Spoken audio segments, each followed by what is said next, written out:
A, B, C.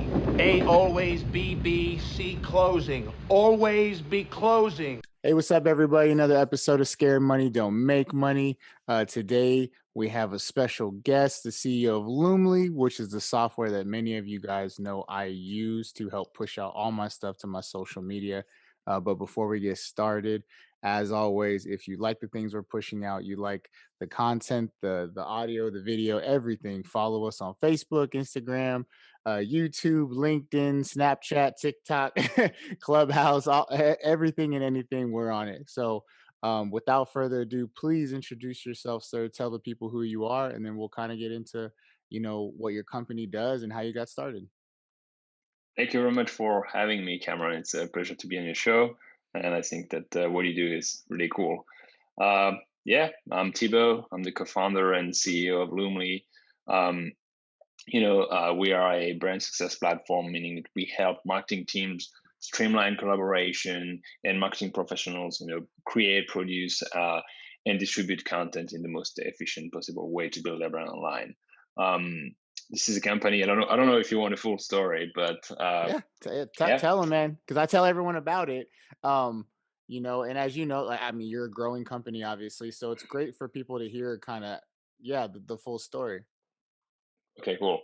So usually the first thing I explain is that this is a company I've been building with my wife, Noemi. We've been working together for 9 years, and it's actually the fourth company, the fourth business that we are developing together. And prior to building Loomly, we actually had a marketing advertising agency operating both in France and here in the US. In France, we were mainly working with larger brands like L'Oreal. We were managing 5 brands for them online. And here in the US, we were more working with very fast growing startups looking to get even more traction, even more growth. Yeah. And one thing that was common to, one process that was common to all clients across the board is that we had to prepare for them what we call editorial calendars. And editorial calendars, it's actually just a very fancy word to refer to some spreadsheets where you will list, like your Facebook post and Instagram post and LinkedIn post, like everything you basically listed a few minutes ago. That's, you will just kind of list it in a spreadsheet. You will, you will decide on the date and the copy and the image or the video that you want to publish. And then, if you work with someone else, even like it could be a partner, it could be your manager, it could be a client. Whoever it is, that you work with, you can submit that to them, and they will give you some comments, some feedback. They will maybe check your typos and these kind of things. And so, as you may imagine, Excel is terrific to build a P&L. Not so great, when it comes to working with content and images, and let alone collaborate. So we try to find existing solutions to streamline the process, which was repetitive and error prone and time consuming. And we could basically find only 2 families of products. We could either we could find generic project management software, which was great for collaboration, not so great for publishing, or we could find social media schedulers, which were great for publishing, but not so great for collaboration.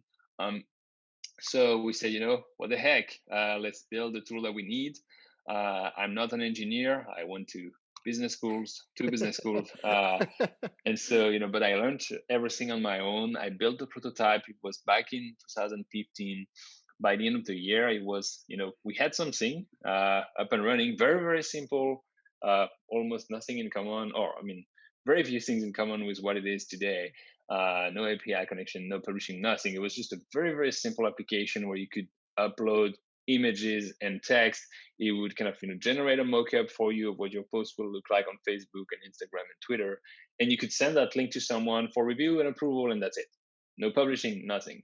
And we started using it with our clients. We told them, we didn't tell them actually it was our own product, because we wanted some honest feedback, and not just like a Yeah. nothing Oh, back. good job, guys. Yeah, yeah, good job, guys.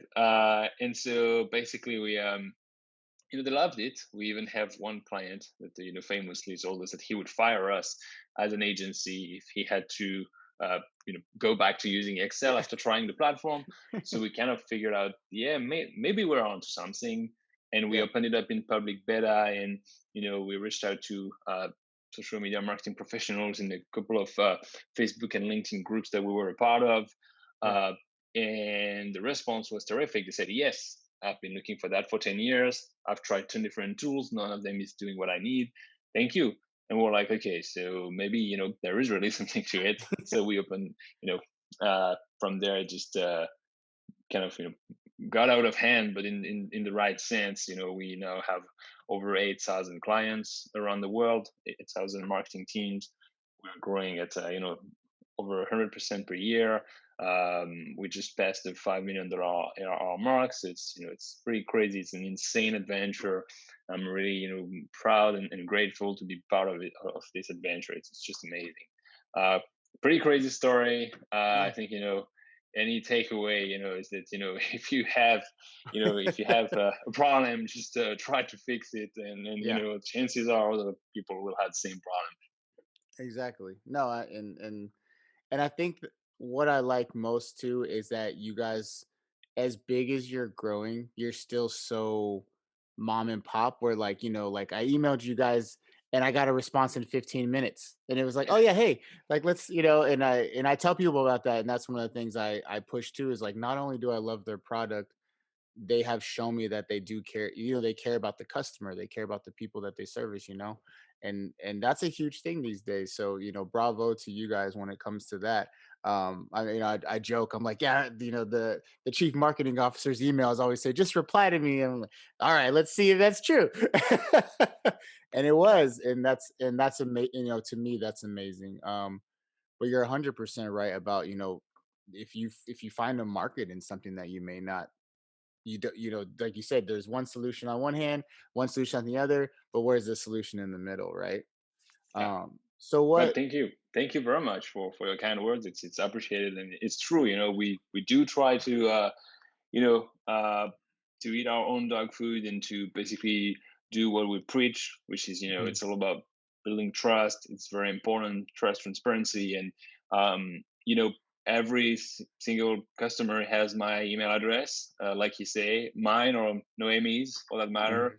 You can hit respond. It actually, like, as far as my email is concerned, it actually lands in my own inbox, and I actually read, open, read, and respond to every single email. And it's just, at the end of the day, it's not, I mean, it's more impressive than it sounds more impressive than it really is. But at the end of the day, it's super important for us to be able to understand what's going on, because if there is a problem, I don't want to be the last to learn about it. I want to be the first to learn about it.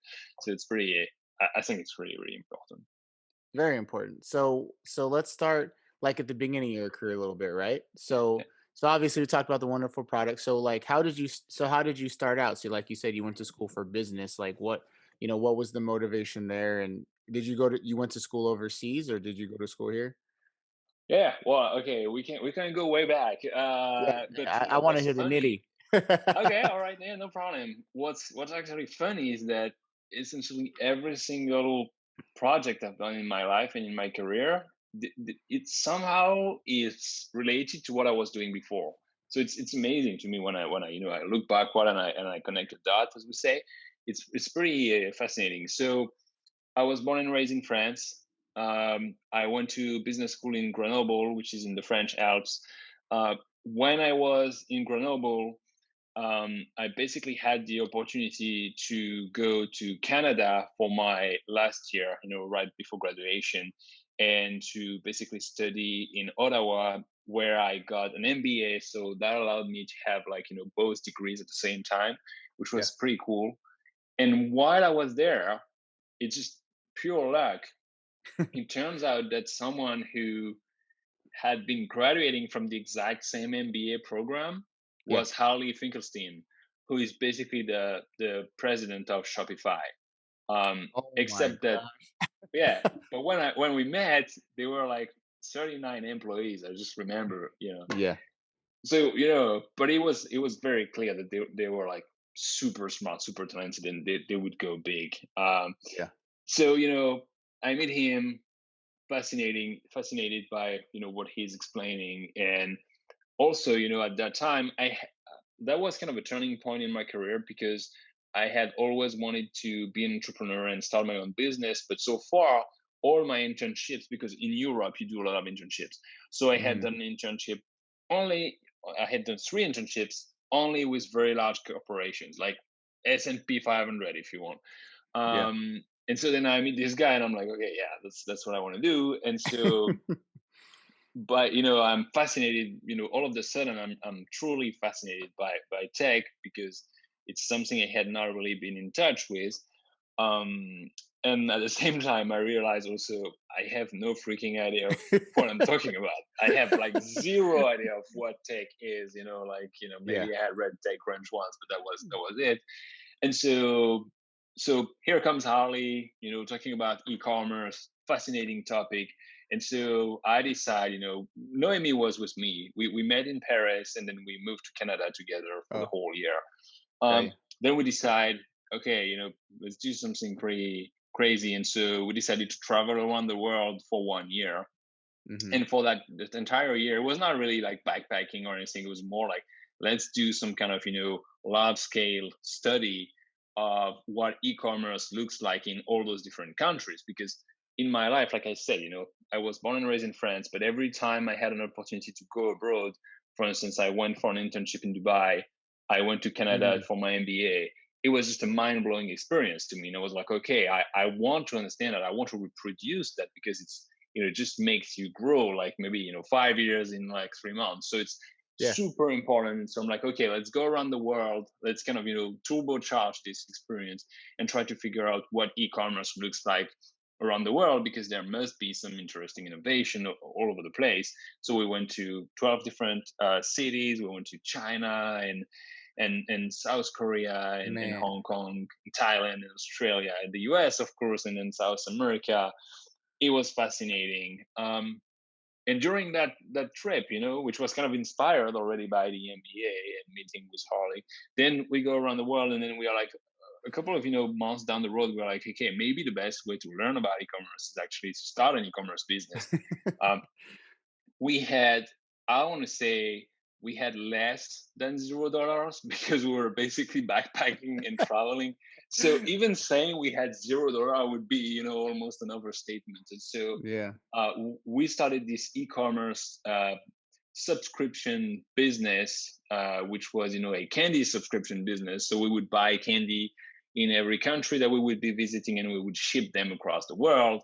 Oh. And so I like to joke and say that we basically bootstrapped it with minus $200 on my account, Yeah. because basically, we were pre-selling the candy, and with the money of the pre-sales, we would buy them and ship them. So $0 in working capital. So it's I don't know if it's scared money, but it's actually it's scared no money. No pockets. If you ever start a production company, you just call it No Pocket Productions, because I didn't even Exactly. have any pockets. I don't even have a pocket here. And so we start this. All of a sudden, in France, it starts to go viral. It goes on TV. It goes in the newspapers, and it's like, okay, very cool. Long story short, 18 months after starting this business, we sell it. Not the exit of the year, a very small exit, but pretty cool, because again, when you start with minus $200, however, doesn't matter how much you sell it, you do a pretty nice multiple. Yep. Anyway, we sell it, and then, like I said, everything is related. So all of a sudden, we have people around us who had seen the success of the e-commerce business and come to us, knock on the door and say, "Hey, can you help me do the same thing?" And we're like, Oh, wow. "Okay, why not?" And what's funny is Noemi has always been, very great with social media and analytics. I was focusing on e-commerce and content and SEO, so it was working pretty well together. So we started an agency. Yeah. That's how we started the agency. Then I basically told you the rest of the story, where Yeah. from the agency we had this problem, we built Loomly, and here we are. Yeah. Boom. Pretty crazy. Full circle. Full circle. Yeah, exactly. That's cool though, man. I mean, and that's exactly what the show's about, is showing, the start to finish, and just how, less than $1 in a dream. Yeah, You know? no, that's very true. Yeah, yeah. And you know, it's funny because okay, so I think you're going to like this anecdote. Um, so are you familiar with an author whose name is, I don't know if I say it right, so I apologize in advance. Do you know Seth Godin? I think I've heard of it, but I've never read. I've never read. No. Bald guy, great, you know, Mhm. marketing expert, New York Times bestseller like 17 times or something like that, superstar. Mhm. So during the trip around the world, I'm in New York, and then you know, I just you know, I I basically tried to interview him because I was writing, you know, articles for a French newspaper, Yeah. yeah, that maybe you know was the equivalent of, I would say, entrepreneur.com or something like that, but in Gotcha. France. So I Yeah. reached out to him. He says, "Oh, you're French, so reach out to my editor, Yeah. publisher." I'm like, okay, why not? So he has uh, like a publisher in France. I reached out to her.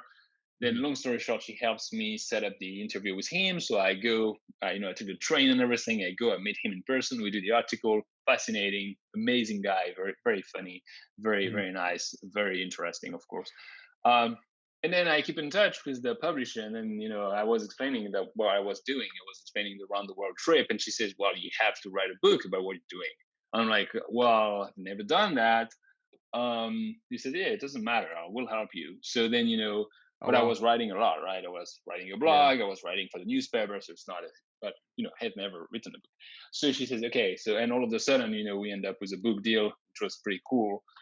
This publisher is also the French publisher of Guy Kawasaki, and people like, you know, the guys who did all those great books about startups in the Silicon Valley. So it's amazing, Oh, you know, all okay. of the sudden. Yeah. So all this to say that that was a very long lead to say that, you know, one thing that I learned during this whole thing is one when we started, you know, the around the world trip, we wanted to learn about e-commerce. We didn't know we would launch an e-commerce business, but we would never have guessed that we would be having a book deal at some point.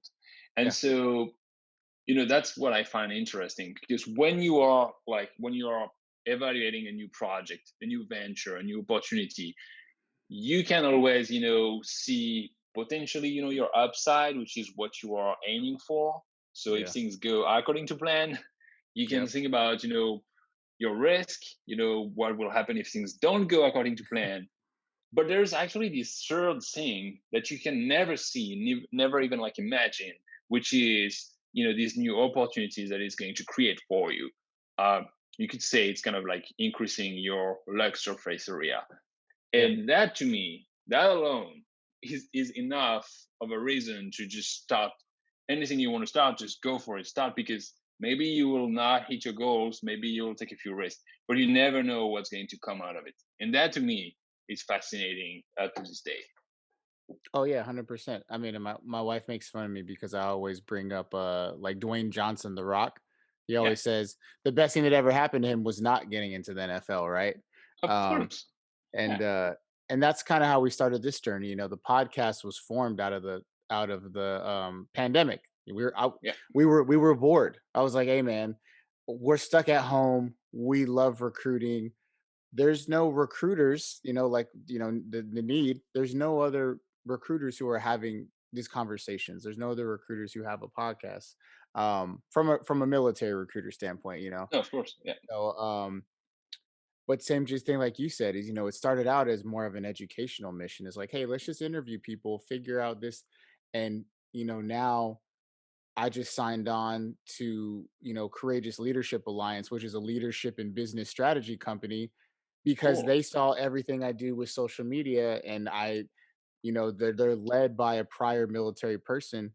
But that would have never happened had he never come on the podcast and I kept in Yep. touch with him. So I think, you know, what you just said is like it's super, it's critical. I mean, no matter what you want to do, you know, I think there are always two images yeah. and or two analogies. Like one is, you know, a train that is already moving forward. The other Hmm. one is the falling knife.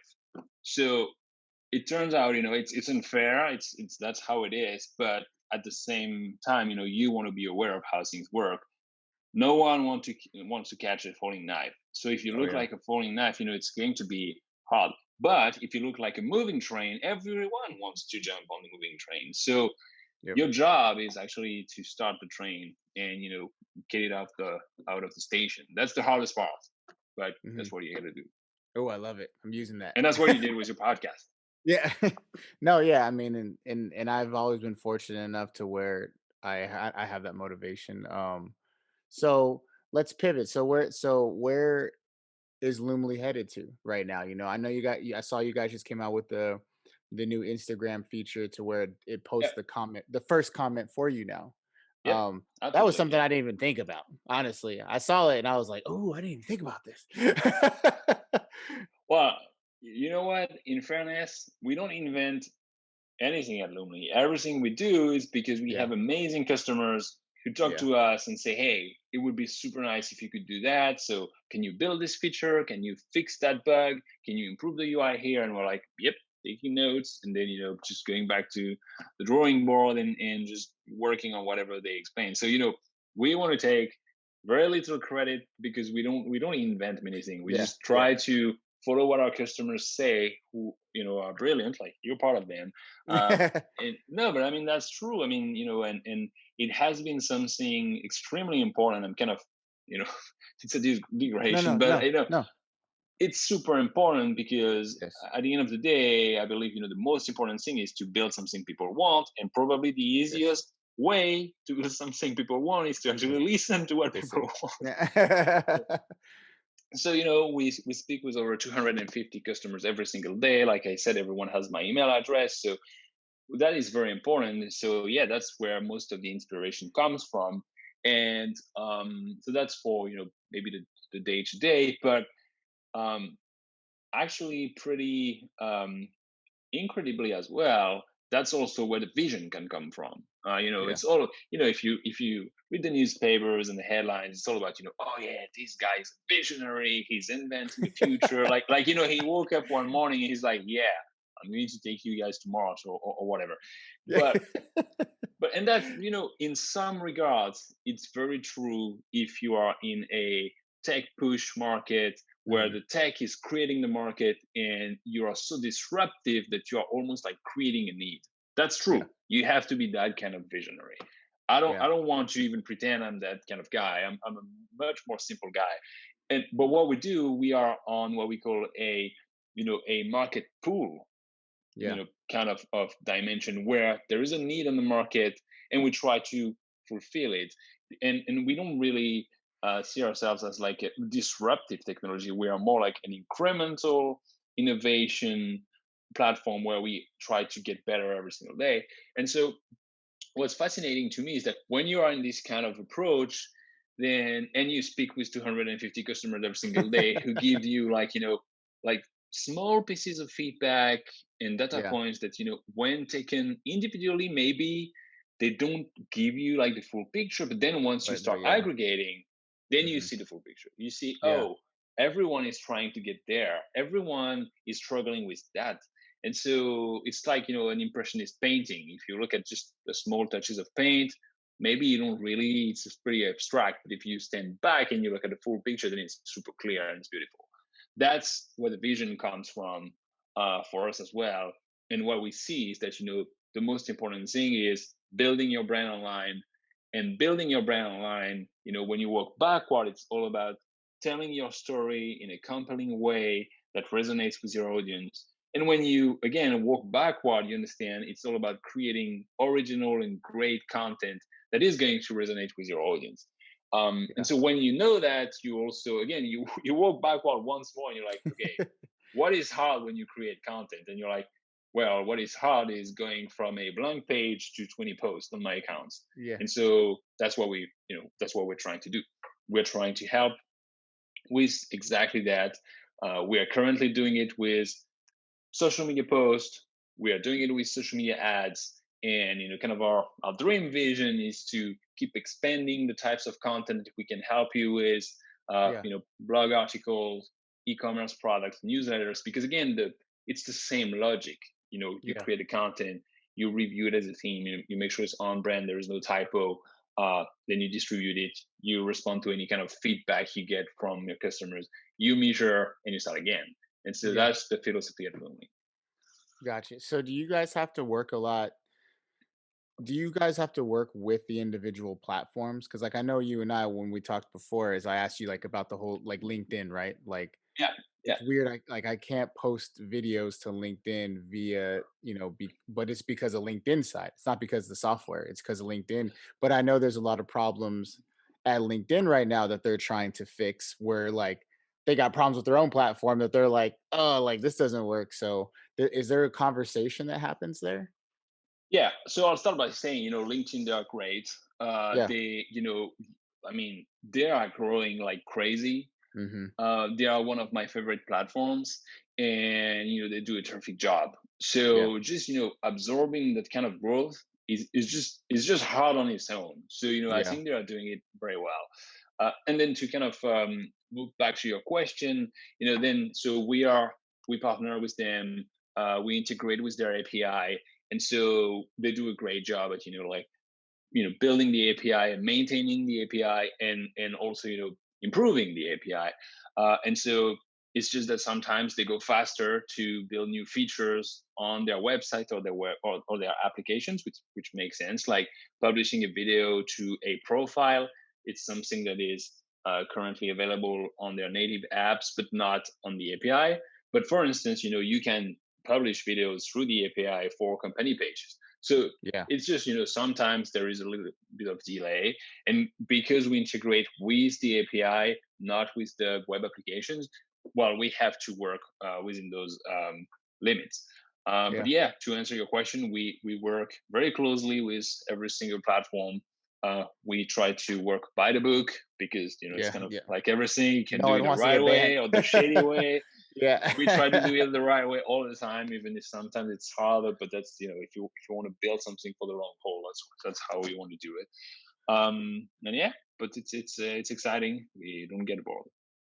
No, yeah, and I think that's something, and I love LinkedIn, don't get me wrong. It's I mean, this it in the last I 8 see that. months. I see you a lot on my LinkedIn Yeah, feed. I mean, it's You must be doing it right.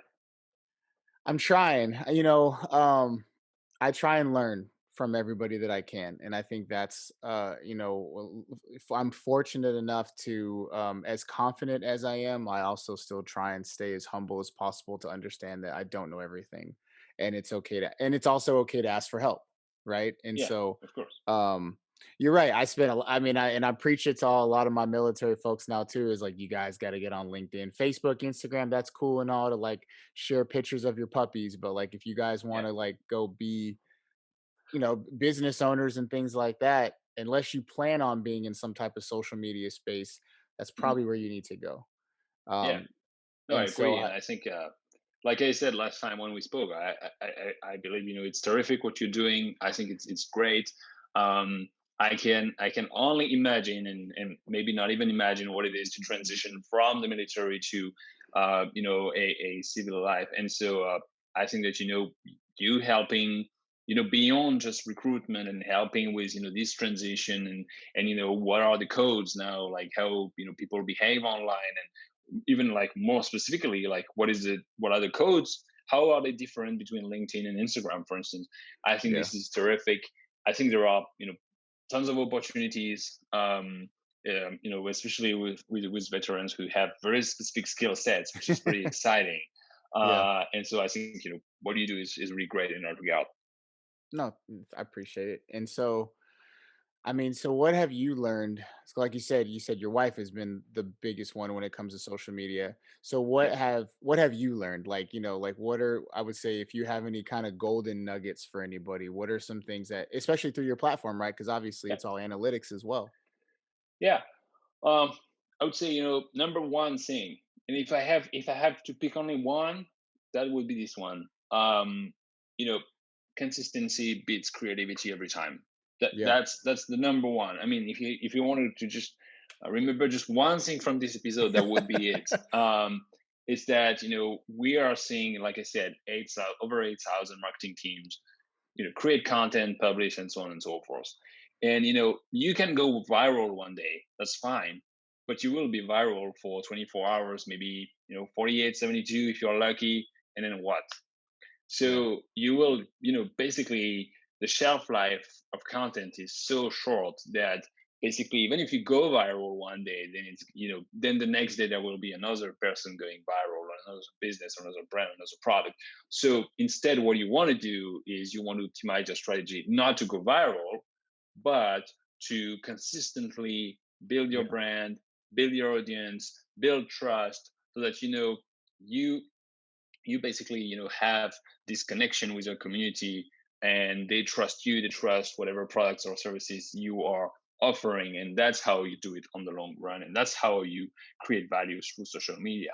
And so for that, you don't need to be like a terrific designer or videographer or photographer or even writer. What you need to do is you need to show up. You need to commit to whatever publishing cadence you can sustain, and you got to stick to it. That's basically it. So if you think you can publish 10 posts per month, that's fine. You don't need to be tweeting 3 times a day. But if you commit to those 10 times per month, then you have to sustain it, and that over time is going to compound. If you do 50 posts on your first month because you are all excited, then you burn out, you don't have any more ideas, you don't know what to do, and you don't want to do it anymore, then you've lost even before you start. So that's why I know with content creation, that's one of the things I mentioned earlier. It can be intimidating. It can be like, hey, I need to come up with those ideas, create those posts, I don't know where to start. What matters is that you have a process, you work in batch, you find your ideas, you position them across the period of time that you're planning for, and then once you have your ideas, you go to the next phase, which is creating your content.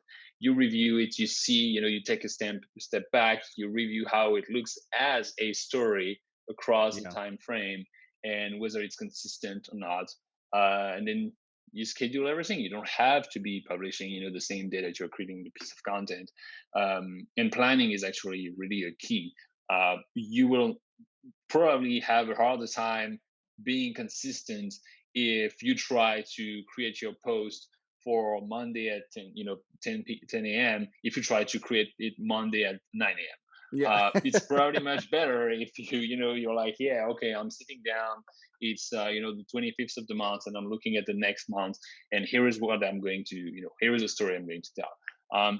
Loomly helps you in many regards with that. I don't want to do a shameless plug, but that's one of the problems that we are trying to solve.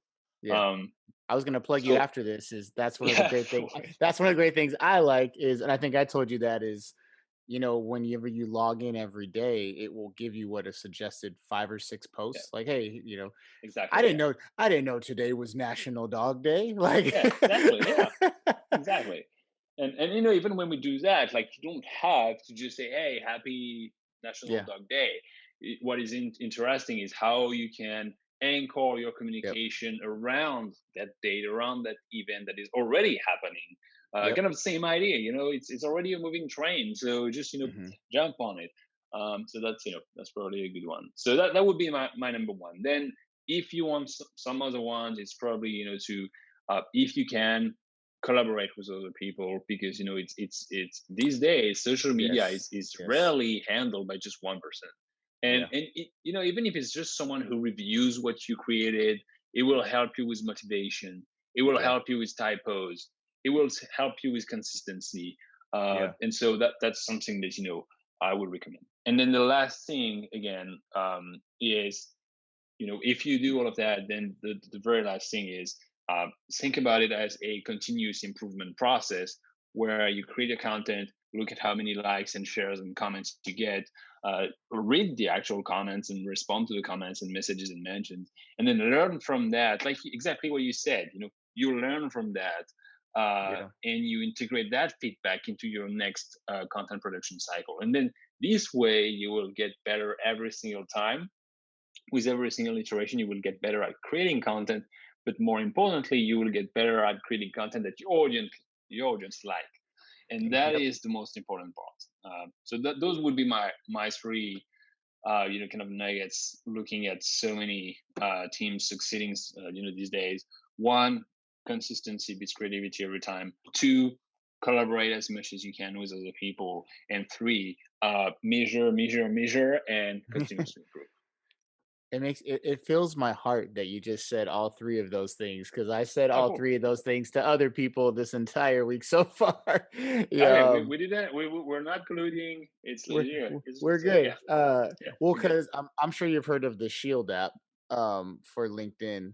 Have you heard of it? Um, is it like a Lamport or something like that, or what It's is like it? it's analytics. So Oh, okay, it's ran by like one or two guys, like but it pulls your analytics off LinkedIn. So cool. you log in, same thing with Loomly, and it tells you. But the great thing is it tells you over time frames, however you want. So like I just did it the other day. They had a free trial, and then but it was amazing. Like I looked over just this quarter. Because Okay, yeah, because as you know, like I'm trying to teach people, right? And so I took a screenshot of it and I showed it to, the people I've been trying to show. And I'm like, this is what I mean when I tell you guys that 90% of the game is just showing up. Like, yep. and it was because every single metric that I had for the last quarter on LinkedIn was up at a minimum 300%, likes, comments, whatever. Um, That's really cool. and Congrats. yeah, well, I mean, I just got to get better, man. I look at it as like now I got to get better, and so, but it drove the point home, because I think, as I'm sure being in the social media space, so many people get wrapped up in the vanity metrics, as they're called, Yeah, yeah, which you do have to pay attention to them in a sense, because like you said, you have to make sure that people are enjoying your content, right? Um, absolutely. Yeah. but like you said, measure. If like I noticed that on someone else's post that she got a lot more comments, and so I was like, hey, can you tell me what you did? Like, I would like to get more conversation going in the comments, but I feel like my questions aren't the people don't want to answer my questions. And so she read it for me. She's like, you asked a wonderful question. She's like, but it's kind of a complex question. And she's like, so people may not want to answer because they got to think about it too hard. And I was like, Mm, oh, okay. And that makes, and I'm like, oh, that makes sense. And she's like, yeah. you can ask it a different way that kind of makes it simpler for people, which then drives engagement. Yeah. Streamline it. Yep. Yep. And 100% so agreed. Yep. yeah, so those things are just crazy. But anyways, kind of as we get to the end, I would normally ask um I usually have two questions at the end, and you kind of already answered it, because I usually say, like, if you had advice for somebody, what would you do? So the last question I would say would then be, when you hear scared money don't make money, what comes to mind when you think about that? Well, it's kind of the same answer I would have given to this other question. It's kind of the same thing. It's at some point just get going. What's the worst thing that's gonna happen? Just Yeah. get going, and you'll see. Just don't maybe it's good not to be scared with your money. Maybe just don't put in jeopardy some money that you cannot afford to lose. That's for sure. But then anything above that, if you are comfortable like trying to invest in yourself, trying to do something, just do it. I mean, I know it's already taken as a catchphrase, just do it, but you see what I mean. Like, just do it. You'll see. Maybe nothing will come out of it, but at least you will have learned new things. Maybe you met Mhm. new people, created new opportunities. So just do it. That's probably Yeah. the best Yep. advice. There's lessons in failure as well. Of I think course. Yeah. people are too afraid of Yeah, that. of course. 100% But agreed. we appreciate you, sir. If you would, tell people where to find your product, and then we'll end it. This is your plug. This is your shameless plug time. This is a shameless plug part. this is Okay, okay, all this right. is your Yeah, yeah, shameless plug time. yeah.